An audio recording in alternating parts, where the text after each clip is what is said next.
अब ABP news के national news room से किशोर आजवाणी पेश करेंगे आज की पूरी खबर ABP live. ABP mid live में आज वो सवाल जो मुंबई में उठ रहा है, देश में उठ रहा है कि संजय दत्त को ये बार बार छुट्टी कैसे मिल जा रही है जेल से, किसकी मेहरबानी है ये। और 9:27 पर बात करेंगे बिक्रम सिंह मजीठिया की।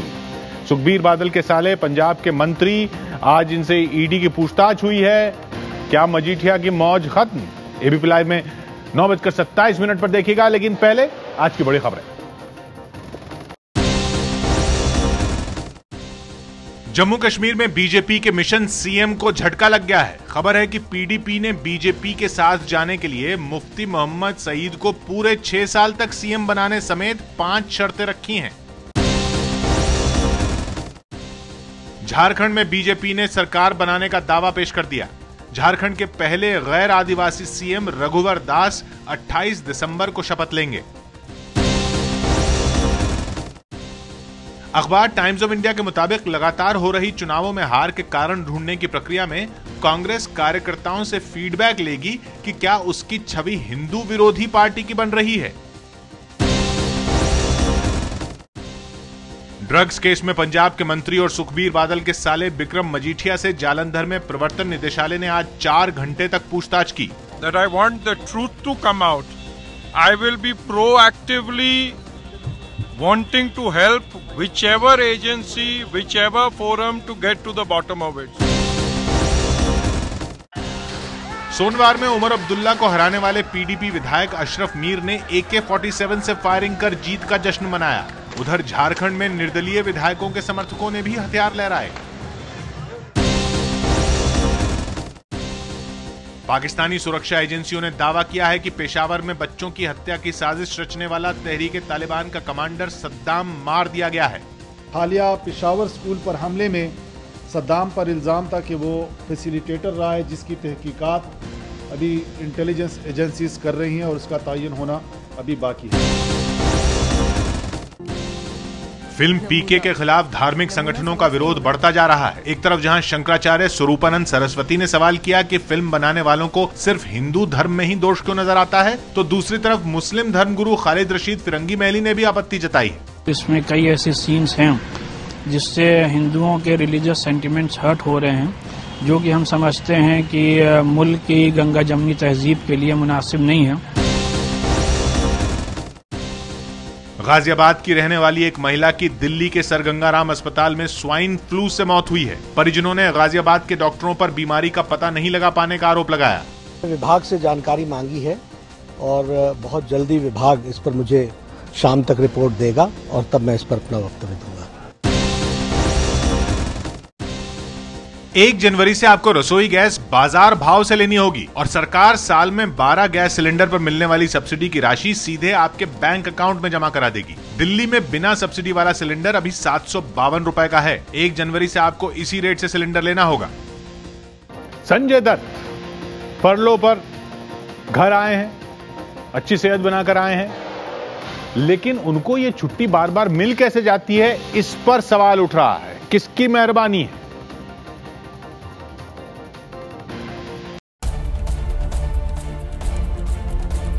चौबीस दिसंबर को पुणे की येरवड़ा जेल से छुट्टी पर आए संजय दत्त जब 25 दिसंबर को फिल्म पीके देख रहे थे, तब उन्हें क्या पता था कि उनकी छुट्टी पर एक बार फिर सवाल किए जाएंगे। और ये भी देखा गया था कि संजय दत्त को जानी मानी समाज सेवी और वकील आभा सिंह ने आरोप लगाया है कि आखिर किस तरह संजय दत्त को बार बार छुट्टी मिल जाती है, जबकि जरूरतमंद कैदियों को फरलो के तहत बाहर आने की छुट्टी नहीं मिलती।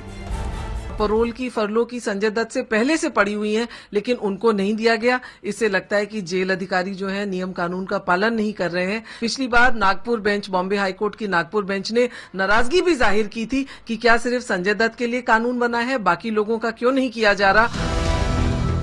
फरलो एक तरह की छुट्टी होती है जो जेल प्रशासन कैदी को जेल में काम करने के एवज में देता है। पिछले साल भी संजय दत्त को फरलो की छुट्टी दी गई थी। आइए अब हम आपको दिखाते हैं उस समय बीजेपी और शिवसेना की ओर से संजय दत्त को मिली छुट्टी का किस तरह विरोध किया गया था। हो सकता है लेट नाइट पार्टी रही होगी और उसके बाद आकर एकाएक बहुत जोर से तबीयत खराब हुई होगी, तभी कोर्ट ने छोड़ दिया होगा कि जाइए 30 दिन तक अपनी पत्नी की सेवा कीजिए। जिन लोगों ने संजय दत्त की छुट्टी का पिछले साल विरोध किया था वो आज सत्ता में है। अब उनसे सवाल किया जा रहा है कि आपने संजय दत्त को किस आधार पर छुट्टी दी। मामले को बढ़ता देख महाराष्ट्र के गृह राज्य मंत्री ने ऐलान किया है कि राज्य सरकार इस बात की जांच कराएगी कि अभिनेता को इतनी जल्दी और इतनी आसानी से फरलो कैसे मिला।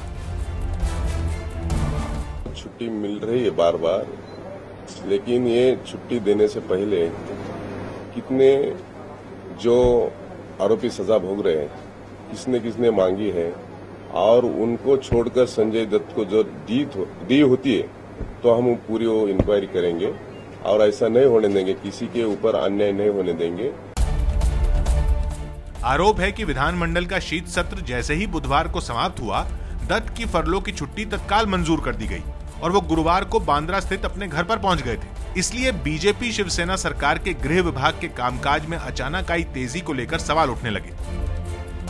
राज्य सरकार भले ही जांच कराए, लेकिन मुन्ना भाई अपनी छुट्टी को यूं बेकार नहीं जाने देना चाहते।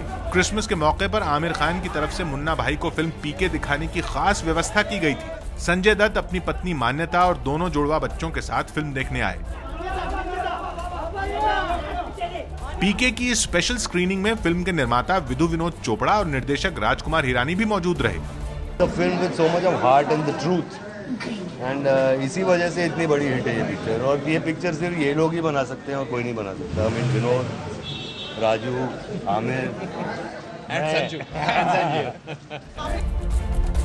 संजय दत्त ने परिवार में बीमारी का हवाला देकर पिछले साल अपनी छुट्टी बढ़वाई भी थी। अब देखना यह है कि इस बार वो क्या करते हैं। और सेहत भी अच्छी बनाकर आए हैं वो जेल से, जैसा उन्होंने खुद बताया। पूरी कहानी जो है ये संजय दत्त की चले आ रही है। अब छुट्टी को लेकर विवाद है। संजय दत्त आखिर किस जुर्म की सजा काट रहे हैं ये आपको दिखाएं, इससे पहले देखते हैं कि कैसे संजय दत्त ने जेल में अपना वजन घटाया और बॉडी बनाई। बुधवार को संजय दत्त जब घर पहुंचे तो उनके चाहने वालों और मीडिया का तांता लग गया। संजय दत्त ने भी सभी से हंसकर मुलाकात की और बड़े शान से बताया कि किस तरह उन्होंने अपनी सेहत का ख्याल रखा है। हक है वो एक साल में मिलता है तो वही हक मैंने लिया है सबकी तरह। नहीं, अभी हम लोग के लिए क्या है कि कैदी लोग के लिए स्पेशली जो छुट्टी मिलती है वो सेलिब्रेशन ही हो जाता है। संजय ने कहा कि उन्होंने जेल में 18 किलो अपना वजन कम किया है। संजय ने घर के बाहर शर्ट उतारकर अपने एब्स भी दिखाए। 55 साल के मुन्ना भाई की बॉडी पर कई टैटू नजर आए। संजय दत्त ने सिर्फ बॉडी ही नहीं बनाई, उन्होंने जेल में 10 नई स्क्रिप्ट लिखी हैं। संजय ने कहा कि वो अपनी स्क्रिप्ट पर जल्द काम शुरू करेंगे। संजय दत्त ने इस बात से भी इनकार किया कि उन्हें जेल में कोई खास सुविधा दी गई है।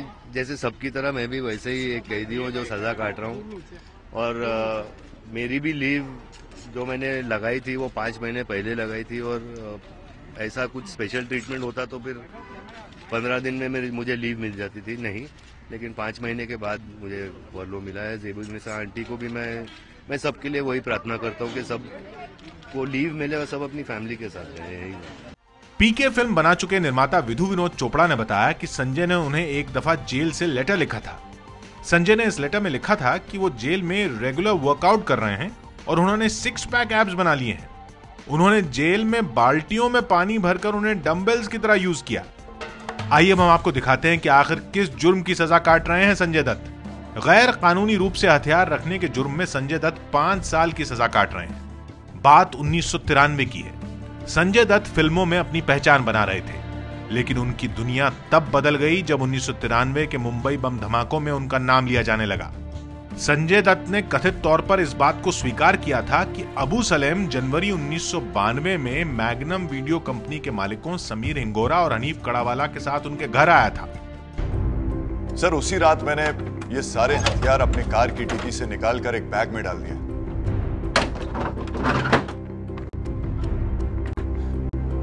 सर, इस बैग को लेकर मैं अपने बंगले के दूसरे माले पर गया। वहां पे मेरा प्राइवेट रूम है सर। इस बैग को मैंने वहीं पर रख दिया। लेकिन सर, इन सब बातों को लेकर मैं बहुत टेंशन में था। इसके बाद मैंने हनीफ भाई को फोन किया। मैंने उनसे कहा कि इन हथियारों को लेकर मुझे बहुत दिक्कत हो रही है, बहुत परेशानी हो रही है। आप कुछ भी करके ये सारे हथियार को यहां से हटाने का काम कीजिए।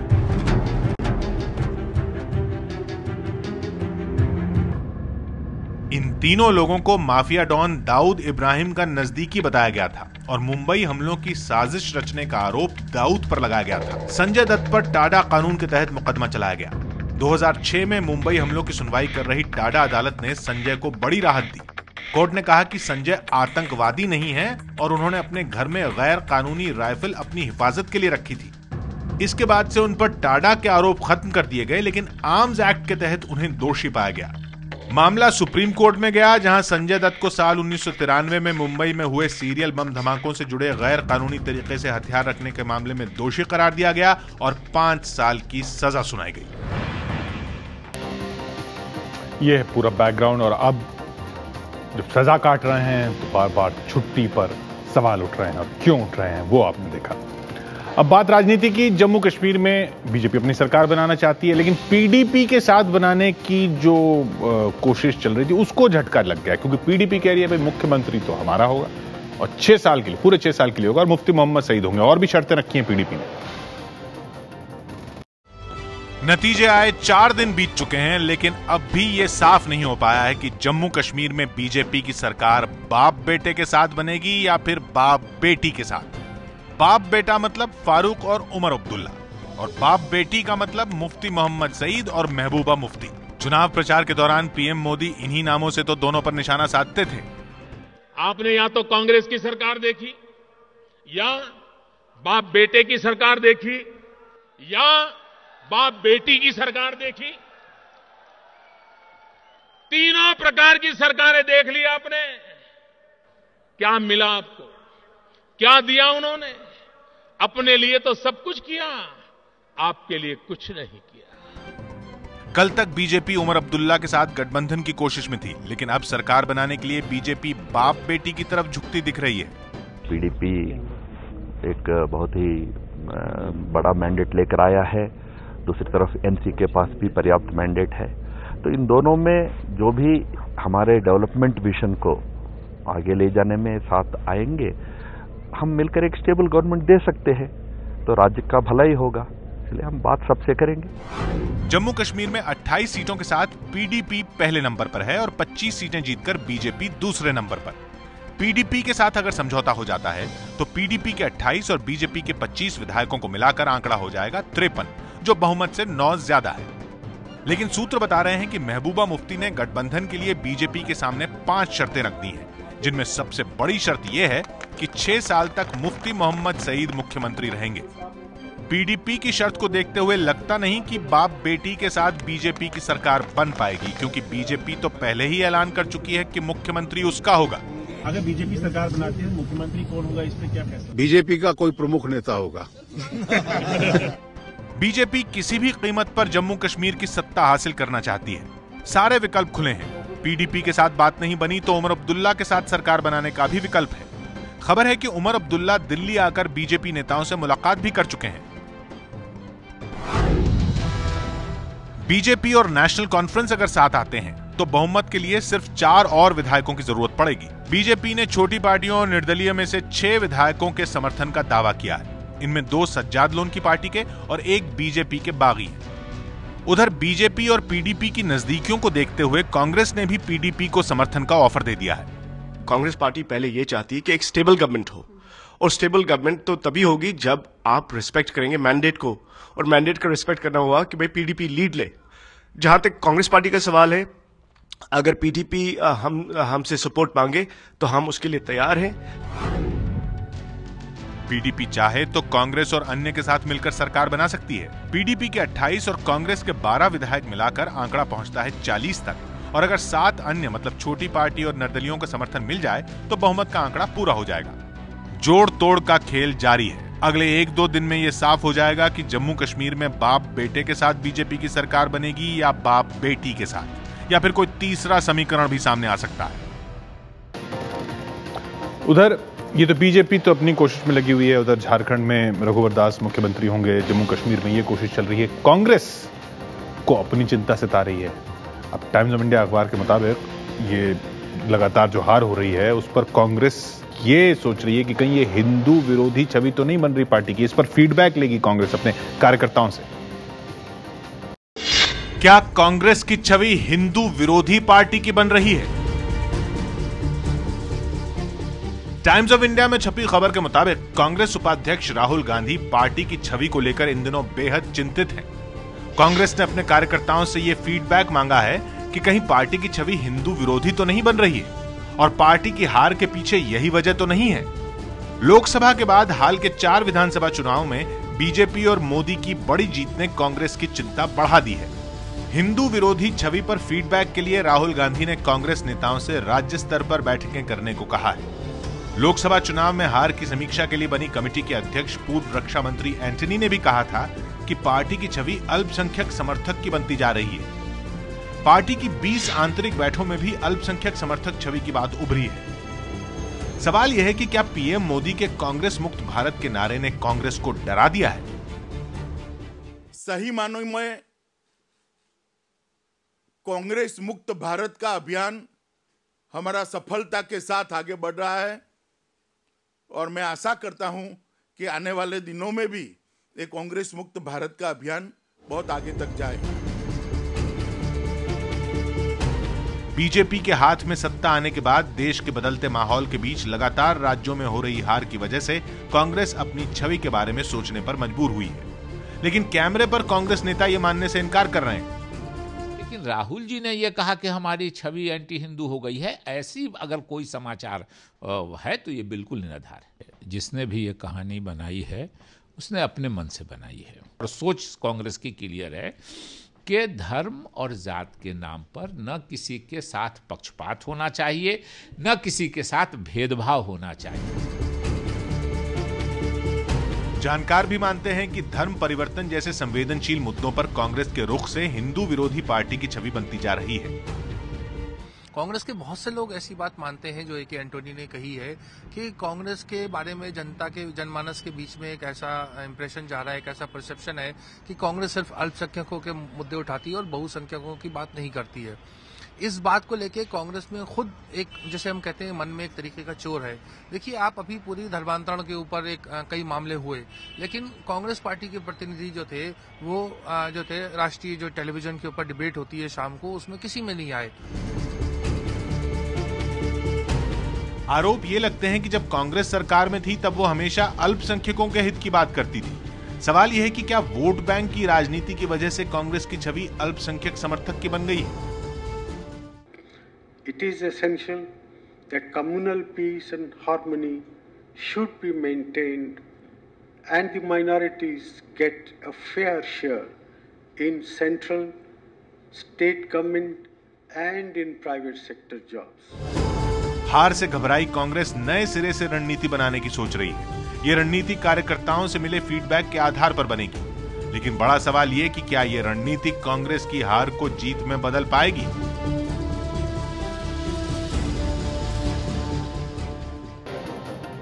सवाल और सवाल और सवाल ही सवाल हैं कांग्रेस के सामने। हम आगे बढ़ रहे हैं। 9:27 पर बात करेंगे विक्रम सिंह मजीठिया की। पंजाब के मंत्री हैं, सुखबीर सिंह बादल के साले हैं। ईडी से पूछताछ हो रही है ड्रग्स तस्करी के मामले में। 9:27 पर यह देखिएगा। लेकिन अभी 2 मिनट पर हम 2 मिनट में लौट रहे हैं और सबसे बड़ी चिंता जो देश को होनी चाहिए उसकी बात करेंगे। ठंड से मौत हो रही है देश की राजधानी में। हम चांद पर पहुंच के क्या करेंगे?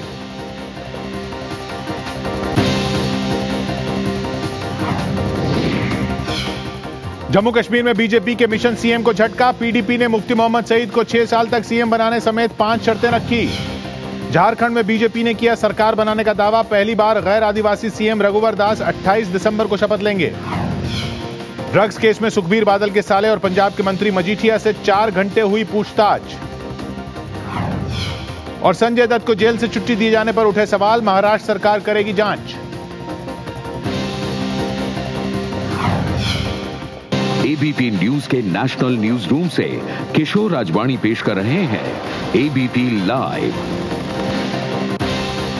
पंजाब सरकार में मंत्री विक्रम सिंह मजीठिया, जो उप मुख्यमंत्री सुखबीर बादल के साले हैं, उनसे उन पर ड्रग्स कारोबार के आरोप से जुड़े होने के आरोप लगते रहे हैं। अब प्रवर्तन निदेशालय ने पूछताछ की है। समन भेजा तो बादल सरकार ने कहा कि समन का मतलब दोषी नहीं होता, लेकिन 4 घंटे तक पूछताछ हुई है विक्रम सिंह मजीठिया से।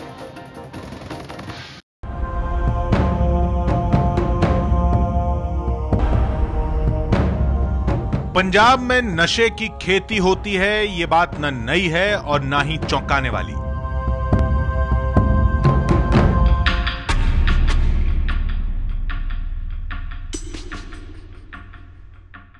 हेरोइन नाम का खतरनाक ड्रग पॉपी के इन पौधों से बनता है, जिसे पंजाब में उगाया जाता है, और तैयार ड्रग की तस्करी कनाडा और अमेरिका तक होती है।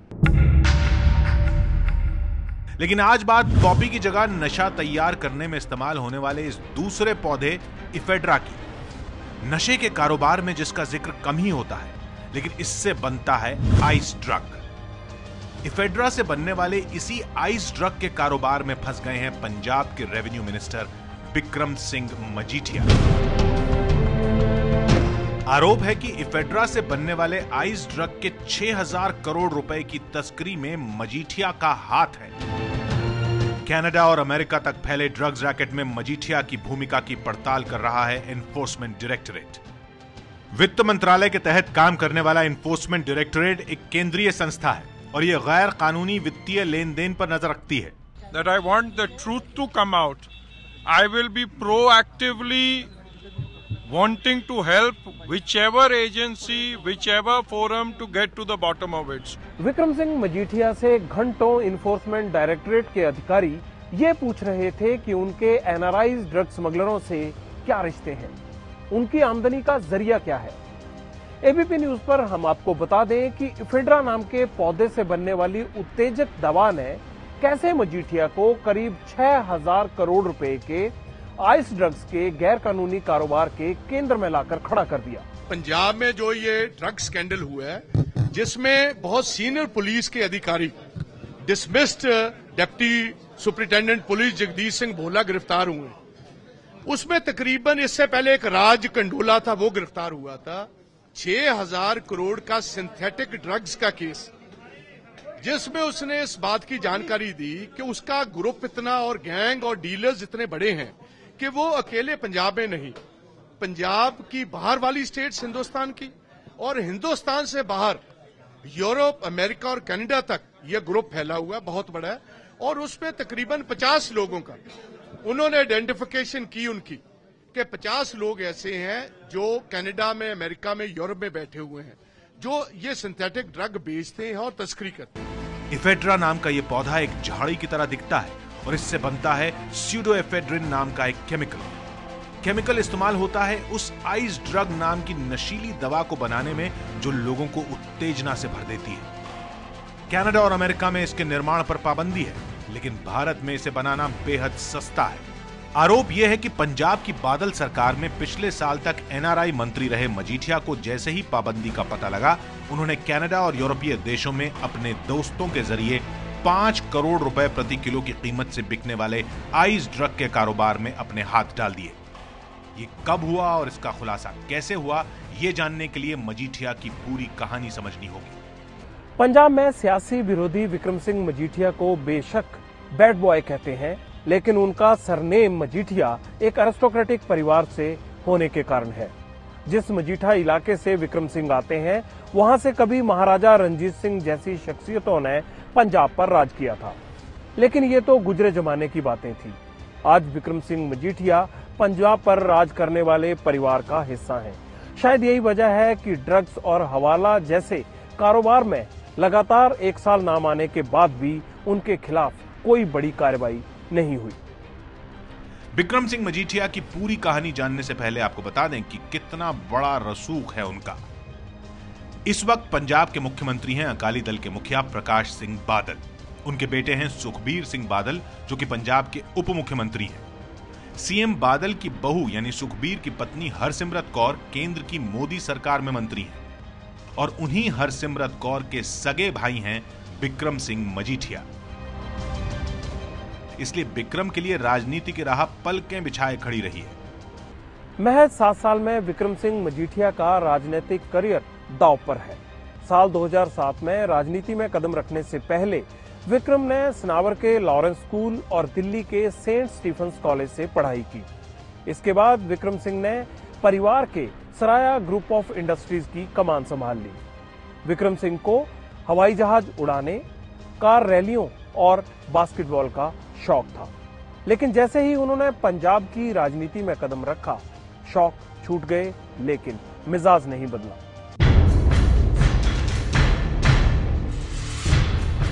विक्रम सिंह मजीठिया साल 2007 में पहली बार विधायक चुने गए और साल 2007 से साल 2012 के बीच प्रकाश सिंह बादल सरकार में सबसे युवा मंत्री बन गए। तब वो 31 साल के थे।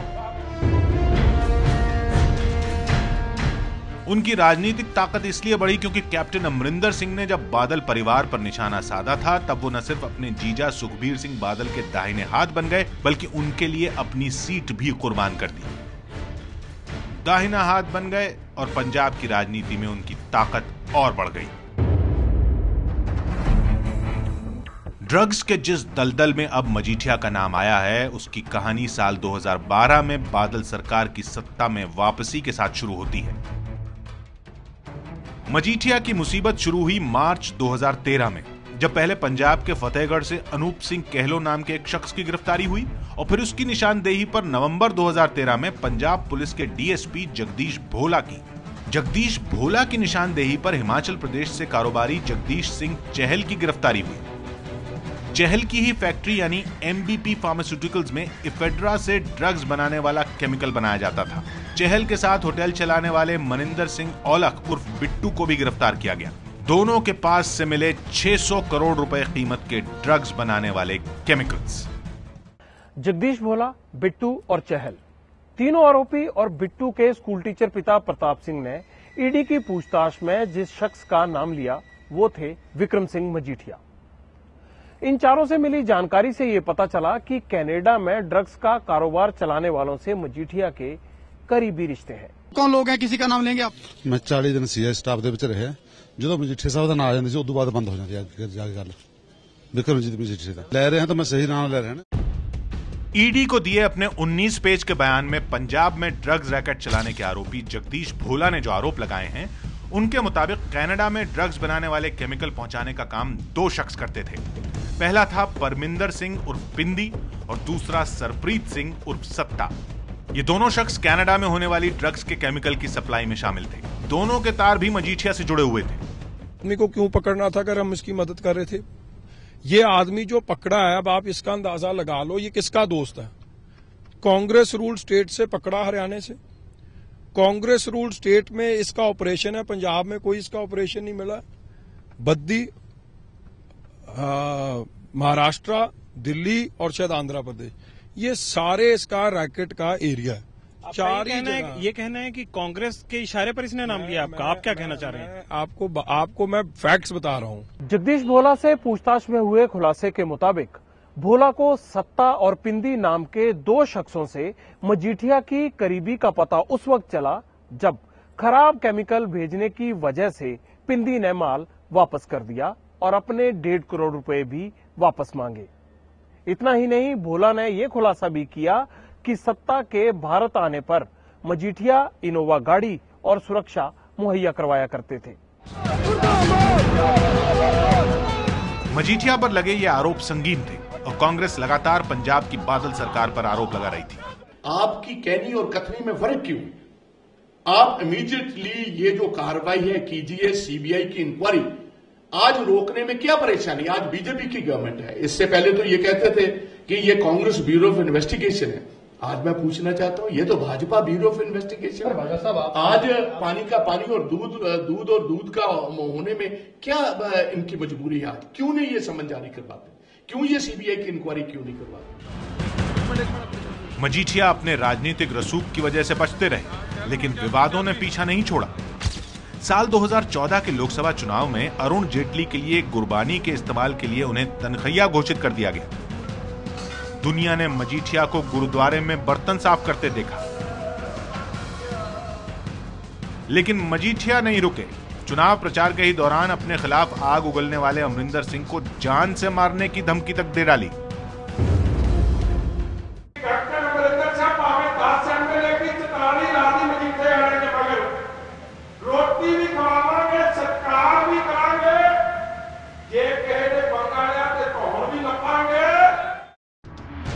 अब तो विपक्ष ही नहीं, अकाली दल की सहयोगी बीजेपी भी बिक्रम सिंह मजीठिया से इस्तीफा मांग रही है।